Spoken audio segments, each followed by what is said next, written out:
Hello viewers and welcome to Review Information.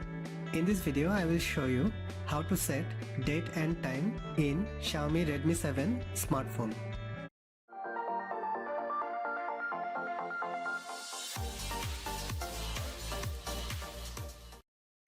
Go to the settings, scroll down and tap on additional settings. In additional settings, the first option is date and time. Tap on this.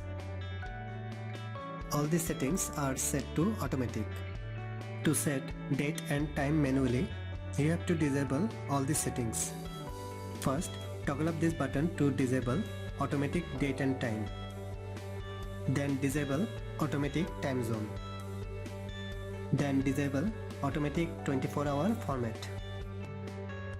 Then disable use 24-hour format. Now you have to select your time zone. Tap on select UTC offset. From this list, select the appropriate one. Now set the date. Then tap on OK. Now set the time. Then tap on OK. That's it. So that is how you can set date and time in Xiaomi Redmi 7 smartphone. Thanks for watching. Hope you guys enjoyed my video. Please subscribe my channel for more videos. Goodbye.